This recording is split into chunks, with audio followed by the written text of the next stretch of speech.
செய்தி முதல் சர்வதேச செய்தி வரை உடனுக்குடன் அறிந்திட இணைந்திருங்கள் உங்கள் newstamil.com உடன்.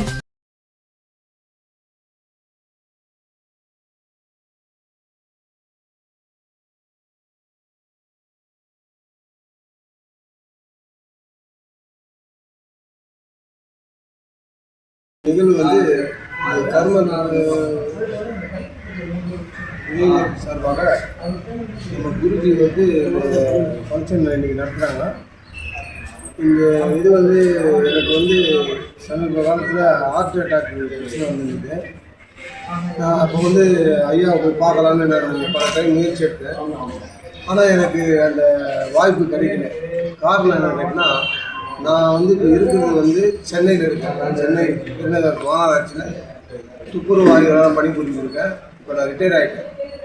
எனக்கு இந்த ஹார்ட் அட்டாக் பிரச்சனை எனக்கு சொன்னதுக்கப்புறம் நான் எப்படி ட்ரை பண்ணி யார் பார்க்குறது இவரை போய் பார்க்க வேணும்னு சொல்லிட்டு சிலர் எனக்கு கருத்து பதிவு பண்ணாங்க. ஆனால் எனக்கு அவரை போய் பார்க்கறதுக்கு வாய்ப்பு கிடைக்கல. காரணம் வசதி, இங்கேருந்து அவரை போய் தேடி போய் பார்க்க முடியாது. ரெண்டாவது எனக்கு கூட போயிட்டு வர்றதுக்கான எனக்கு ஹெல்ப் ஆகணும், அவங்களும் இருக்காங்க. அதனால் நான் நம்ம சென்னை ஜிஹெச்சில் ஆப்ரேஷனுக்கு ரெடி பண்ணேன். அப்போது எனக்கு எல்லாம் டெஸ்ட்டு போகும்போது என் வயிற்றில் கல் வேறு இருக்குது. கூட கிட்னியில் கிட்னியில் கல் இருக்கும்போது அது அதிக பிரச்சனையாக 10 mm இருக்குது. அப்போ 10 mm இருந்தால் ஆப்ரேஷன் பண்ண முடியாத ஒரு சூழல் அப்போ திருப்பி ஐயா கிட்ட நம்ம குருஜி ஐயா கிட்ட தான் ஃபோன் பண்ணி கேட்க மாதிரி, நீங்கள் ஆப்ரேஷனே பண்ண வேணாம், இங்கே வந்துருந்தா நல்லபடியாக பண்ணிடலாம்னு சொன்னாங்க. ஆனால் எனக்கு போகிறதுக்கு வாய்ப்பு இல்லாத எனக்கு சென்னை ஜிஹெச்சிலே ஆப்ரேஷன் பண்ணிட்டாங்க. அந்த கல் இருந்தால் கூட அட்ஜஸ்ட் பண்ணிட்டாங்க. ஊருக்கு கேட்டான சூழ்நிலை பயந்து தான் பண்ணேன். ஏதோ என்னுடைய கடவுள் அலுவலகத்தில் ஆப்ரேஷன் பண்ணி வந்துட்டேன். ஆனால் அந்த கல்லை நான் ஐயா நம்ம திருப்பி ரெண்டாவது ஆப்ரேஷன் பண்ணோன்னா நம்ம நடத்திடலான்னு சொல்லிட்டு ஐயா கிட்ட வந்தேன். என்னை கூட்டு போனது எங்கள் குருஜி நம்ம ஃப்ரெண்டு சாமின்னு சொல்லிட்டு அவர் பிரிண்டிங்கில் இருக்கார். ஐயாவுக்கு பழக்கம். அவர் மூலமாக என்னை கூட்டு போனாங்க. அங்கே போயிட்டு பண்ணோடனே எனக்கு 5-6 ட்ரிப்பு பண்ணார். ஆனால் ஃபஸ்ட் டைம் பண்ணும்போதே எனக்கு அந்த கல் அந்த இது போயிடுச்சு. நான் அதுக்கப்புறம் டெஸ்ட் எடுத்தேன். கவர்மெண்ட்லாம் போய் நம்ம கிண்டியில் இருக்கிற கலைஞர் மருத்துவதான் போய் பார்த்தேன். அப்போ 10 mm இருந்த கல் இப்போது அந்த கல் எதுவுமே இல்லை. அந்த 10 mm கல் கரைஞ்சிட்டு. அதுக்கப்புறம் எனக்கு உடலில் நரம்பு கொஞ்சம் கரைச்சி சில கேர்னஸ் இதெல்லாம் இருந்தது. இந்த ஐயாவுடைய குருஜி பண்ண அந்த இது சார்பாக எனக்கு நல்லபடியாக நல்லா முடிஞ்சிடும். இதில் ரெண்டாவது நான் ஒரு ட்ரிப்பும் அவரை போய் பார்க்க போகும்போது அங்கே ஒரு ஆம்புலன்ஸ்லேயோ இல்லை ஒரு காரில் இல்லை அவங்க முடிஞ்ச கூப்பிட்டு வருவாங்க. அதில் ஒரு 60-70 பேர் வரும்போது அதில் ஒரு 25 பேர் நடக்க முடியாமல் வருவாங்க. அதாவது குழந்தைகளும் இருக்கும், பெரியவங்க இருப்பாங்க, முதியோர் இருப்பாங்க, வயசானவங்க இருப்பாங்க, சின்ன வயசு பையன் இருப்பாங்க. அந்த கால் கை வராமல் கை பிசைக்கு போய் அந்த பிறப்பிலே இந்த நம்ம சொல்லுவாங்க போலியோ காட்டாக இருக்கிற மாதிரி ஒரு இதில் வரும். நம்ம சமீபத்தில் கூட ஒரு சப் கலெக்டர் ஒருத்தர் வந்திருந்தார். அவர் ஒரு 3 வருஷம் நடக்க முடியலன்னா.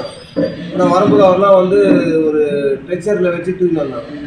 ஆனால் இங்கே ஒரு 4 மணி நேரம் அவர் ஐயா ஒரு பயிற்சி கொடுத்து உள்ளேருந்து அவருக்கு அந்த இது செஞ்சு கூப்பிட்டு வரும்போது அவர் நடந்தார். இந்த கண்ணாலே நம்ம பார்த்தோம்.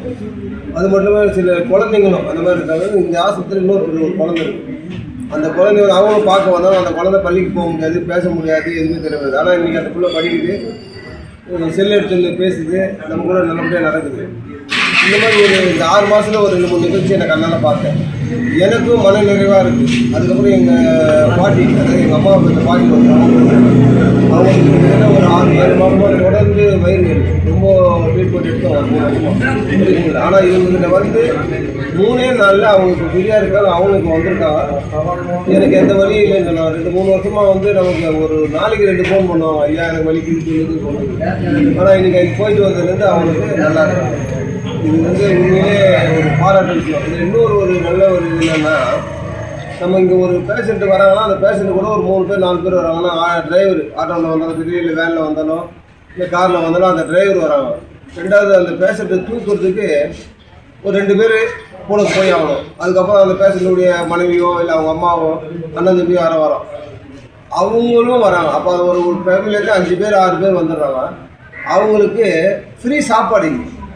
இதுதான் எனக்கு உண்மையிலே இந்த ஆஸ்பத்திரியில் எனக்கு பிடிக்குது. இலவச சாப்பாடாக இருந்தது இவருக்கு. அப்போ அன்றைக்கி மட்டும் எப்படி பார்த்தீங்கன்னா ஒரு 400 பேர் 500 பேர் வராங்க இங்கே. அது ரெண்டாவது இலவசமாக இவங்க ட்ரீட்மெண்ட். எந்த ₹1 கை நீட்டி காசு இவங்க யார்ட்டையும் வாங்குறதில்ல, யார்ட்டையும் கொடுக்குறதில்ல. இவருடைய ஆசிரமத்தில் இலவசமாக சாப்பாடு போட்டு ட்ரீட்மெண்ட்டும் இலவசமாக எடுத்து இந்த மாதிரி இருக்க வச்சு பண்ணுறதுனால இங்கே வர மெம்பர்ஷிப்பில் எப்படின்னு கேட்டால் வந்து பாதிக்கப்பட்டவங்க. இப்போ நான் எப்படி பாதிக்கப்பட்டு தான் இந்த ஆசிரமத்துக்கு வந்தேன். இப்போ நான் நல்லா இருக்கேன். அதே மாதிரி என்ன சார்ந்து எல்லாருமே வந்துக்கிறவங்க எல்லாருமே அவங்க மூலியம் பாதிக்கப்பட்டவங்களும் என்ன பண்ணுறாங்க, இந்த மாதிரி கேம்ப் நடக்கும்போது அவங்க வீட்டாக இருக்கிற ஒரு 5 பேர் கொடுப்பாங்க. அப்போ இந்த மாதிரி பாதிக்கப்பட்ட ஒரு 500 பேர் நல்லா அந்த 500 பேருக்கும் சிறப்பான மருத்துவம் நடக்கிறனால அவங்க செட்டப் பண்ணி இன்னும் ஒரு இந்த மாதிரி நான் நல்லா ஆகிட்டேன் நீ வாண்டாங்க கூட்டு வந்தோம். இன்னைக்கு கூட இந்த கேம்புக்கு நான் ஒரு 15 பேரை கூப்பிட்டு வந்திருக்கேன். எனக்கு ட்ரீட்மெண்ட் நல்லா இருந்ததுனால சொன்னதுனால என்னை நம்பி 5 பேர் வந்தாங்க. அவங்களுக்கு இன்றைக்கி பாருங்கள் இன்னைக்கு மதிய உணவு இலவசம். ரெண்டாவது வந்தவொடனே உட்காந்தவொடனே நமக்கு டீ காஃபி இதெல்லாம் கொடுக்குறாங்க. ரெண்டாவது அன்பாக இருக்காங்க. எந்த ஒரு தவறான நிகழ்வு இங்கே நடக்கலை. சாப்பாடு போட்டாலும் சரி இல்லை இங்கே ஒரு வாரம் தங்க சொன்னாலும் தங்கலாம். ஒரு சில வீட்டுக்கு போயிட்டு வர முடியாது.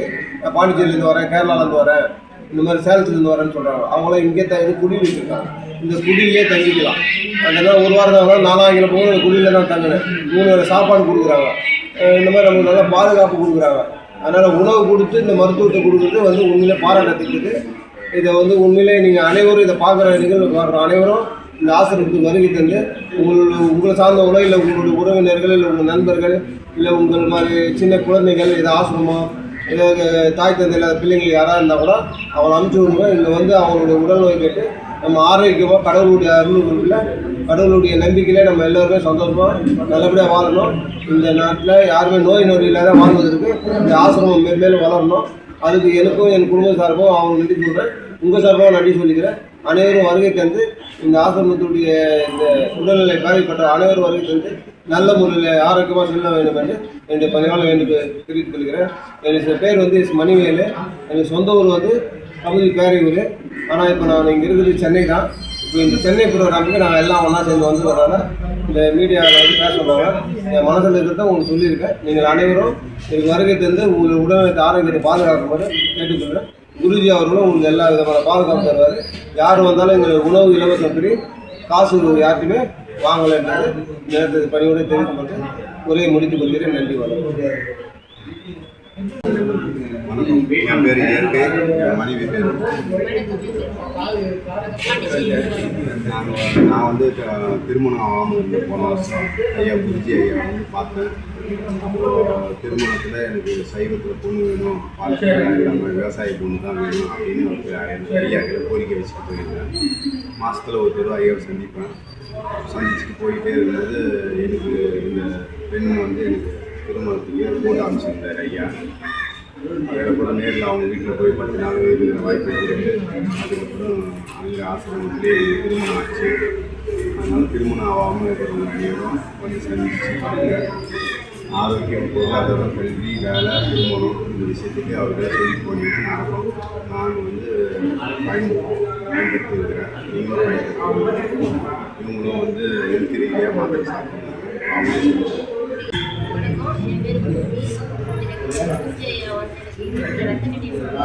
விஜயாவை பார்த்தேன், எல்லா ஹாஸ்பிட்டல் பார்த்தேன், சரியாகல. எவ்வளோ ஹாஸ்பிட்டல் நாங்கள் பார்த்தோம், சரியாகல. எவ்வளோ மாத்திரை சாப்பிட்டு சரியாகல.